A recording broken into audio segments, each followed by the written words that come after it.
welcome to the final History Revision podcast on the course Russia 1855 to 1917.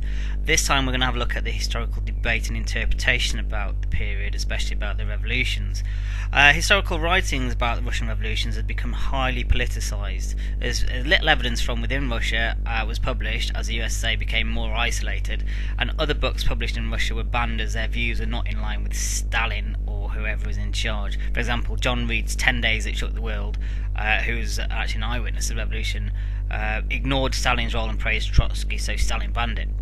There are three main schools of historical interpretation surrounding the revolution, and the first one is the Soviet school. It's politically correct Soviet version of Russian history, written to conform to the rules of Marxism-Leninism and to project the views of the leader of the time that the historian was writing at.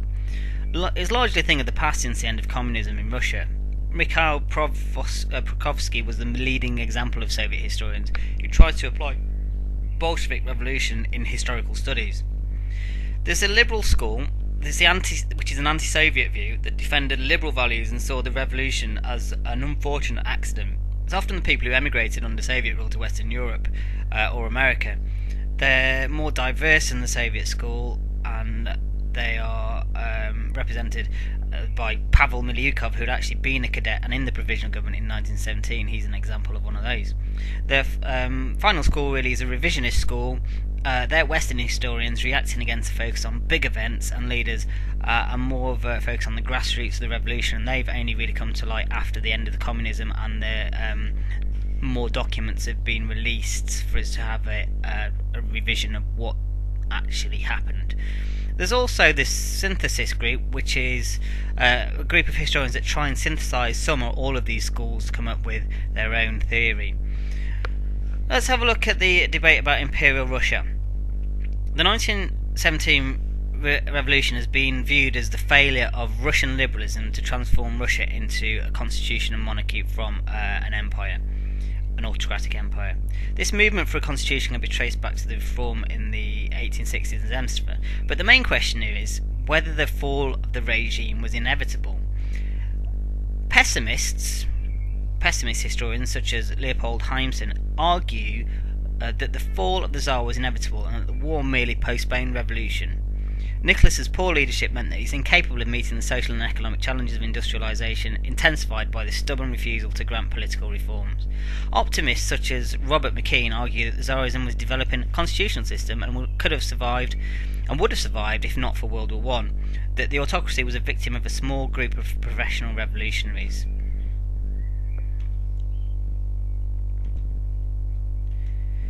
So let's have a look at the February Revolution.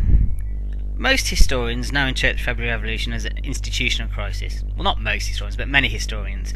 It's not economic or military failure, and they were just symptoms, not the cause. The problem was, according to these historians, that Russia's institutions could not solve the problems that it faced. Norman Stone is an example of one of these. He argues that Russia was not advanced enough to stand the strain of war, and Richard Pipes is another example of these historians. He argues that the principal cause of the downfall in 1917 were political causes and not economic or social. Let's have a look at the three schools' view of the February Revolution. The Soviet historians do not place a great influence on World War I, saying things continued rather than changed under World War I. They place an importance on the role of the working classes, class struggle, and the role of the Bolshevik Party. They stressed the events of 1905 and the strikes of 1912-14 as proof of growing revolutionary movement, and that the fall of Tsarism was inevitable as part of historical change brought about by class struggle with or without World War I. Liberal historians believe that Tsarism was slowly becoming a constitutional monarchy, and modernisation was happening, and only World War I really stopped that. They blame the Tsar, though, for poor leadership, making himself commander-in-chief of the army and leaving Rasputin and Alexander in charge in Petrograd, losing the loyalty of those closest to him. The mass disturbances in Petrograd were a direct product of the war and had nothing to do with the Bolsheviks or other revolutionaries. Revisionists agree with the Soviets about the rise of the revolutionary movement. They think that the events in February 1917 were spontaneous, though, and not planned, especially not by the Bolsheviks, who were mainly out of the country. However, the workers were politically aware of what they were doing on their own, and the war had made them more politicised than just being focused on wage problems and job problems and lack of food and bread. Okay, so the October Revolution, the Soviet view of that, sees the Bolshevik Revolution as the next step of historical change driven by class conflict, and that it was a popularising based on winning support of the majority of the population. It was a principal stand of the Bolsheviks against the provisional government, and the organisational strength of the Bolshevik Party allowed it to organise the masses. It argues that Lenin was pivotal and brilliant, and that the victory was democratic and popular. The liberal view disputes that, and it doesn't agree that it was a popular uprising.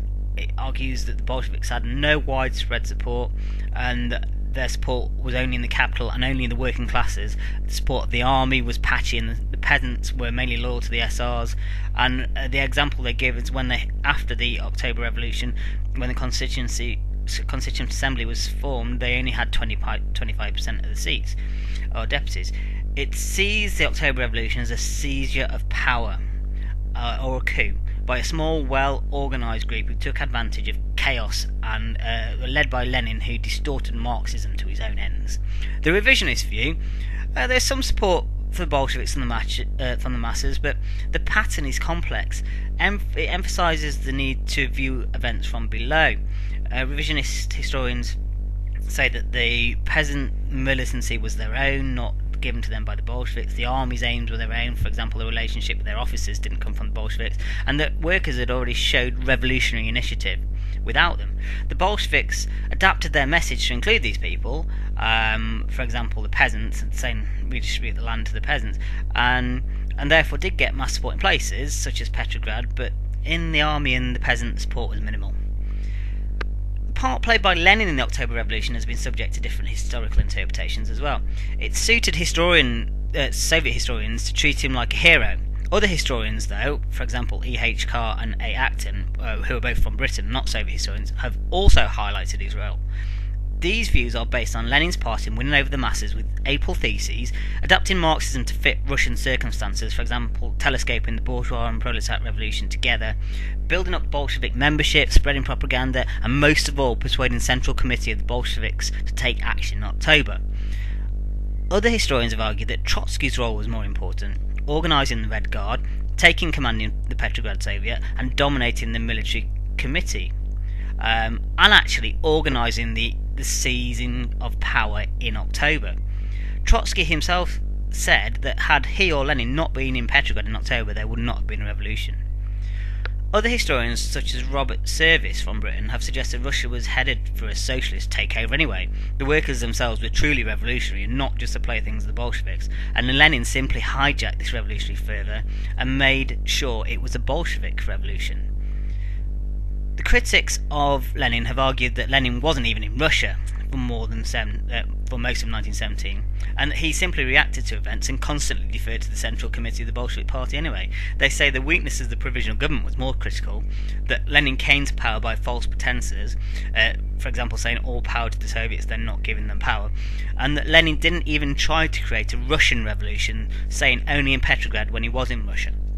Kerensky claims the October Revolution was not inevitable, and that the war prevented Russia developing along the Western lines and becoming a parliamentary system. He agrees that Lenin's better organisation rather than popular support enabled him to enable a dictatorship by force, becoming what he called, along with Stalin later, as just red czars. That is it.